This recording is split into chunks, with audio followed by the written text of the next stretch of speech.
Bismillahirrahmanirrahim. Assalamualaikum warahmatullahi wabarakatuh. Alhamdulillah, wassalatu wassalam ala rasulillah wa ala alihi wa sahbihi wa man walah. La hawla wa la quwata illa billah, amma ba'du. Kaum muslimin wal muslimat yang dirahmati Allah subhanahu wa ta'ala, ketika Allah subhanahu wa ta'ala memberikan satu kesempatan kepada kita untuk bisa memandang wajah para alim ulama, para aulia, ini adalah satu anugerah dari Allah subhanahu wa ta'ala dan merupakan bentuk hadiah dari Allah subhanahu wa ta'ala. Kenapa demikian? Karena memandang wajah ulama itu adalah mendatangkan keberkahan, rahmat serta hidayah dan taufik buat kita yang memandangnya. Ya. Jadi wajah-wajah orang alim, wajah-wajah ulama, wajah-wajah orang saleh itu mendatangkan taufik dan hidayah buat kita. Serta cahaya mereka memantul ya kepada wajah kita.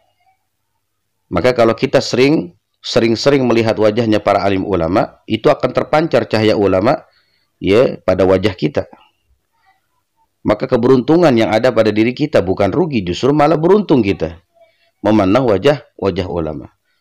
Dan yang paling beruntung orang yang memandang wajah ulama ya, itu seakan-akan mereka memandang wajahnya Nabi Muhammad sallallahu alaihi wasallam.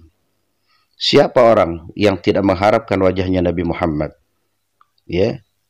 Kalau ada pun manusia ya, umat Nabi Muhammad sallallahu alaihi wasallam yang tidak berharap untuk memandang wajahnya Nabi Muhammad sallallahu alaihi wasallam, maka kelak di yaumil akhir dia tidak akan mendapatkan pandangan rahmat dari Allah Subhanahu wa taala. Kenapa? Karena pandangan rahmat Allah ada pada wajahnya Nabi Muhammad sallallahu alaihi wasallam. Rahmat Allah ada pada diri Nabi Muhammad sallallahu alaihi wasallam. Wa ma arsalnaka illa rahmatil alamin, tidaklah aku utus engkau ya Muhammad kecuali engkau sebagai rahmat Allah subhanahu wa ta'ala untuk semesta alam. Jadi keberuntungan buat kita tuh. Ya, Rasulullah sallallahu alaihi wasallam bersabda, "Man nadhara ila wajhil alim faka'annama nadharani." Barang siapa yang memandang wajahnya para alim ulama, maka seakan-akan dia memandang wajahnya Nabi Muhammad sallallahu alaihi wasallam. Oh, beruntung kita. Ya, beruntung kita. Maka kalau ada ulama, ada para kiai, ada para asatid, para habaib, orang-orang saleh ya, di depan kita pandangi wajah mereka. Ya, pandangi wajah mereka dan doa di hati kita. Kalau kita mandang ulama depan kita, mandang kiai, mandang habaib, mandang ustadz, mandang orang alim, mandang orang saleh di depan kita, berdoa. Ya, ya Allah, jadikanlah ya sinar cahayanya menjadi taufik dan hidayah untuk diriku. Berdoa tuh kita. Ya, berdoa. Dan jadikanlah pandanganku kepada orang-orang alim dan para alim ulama ya seakan-akan aku memandang wajahnya Nabi Muhammad sallallahu alaihi wasallam. Ya. Jadi ini keberuntungan buat kita, ya. Justru kerugian buat kita yang tidak memandang wajahnya para alim ulama. Ya, kerugian buat kita apabila kita tidak memandang wajahnya orang-orang saleh, para habaib, para ulama, kaum salihin. Itu sangat merugi kita. Merugi kita. Kenapa?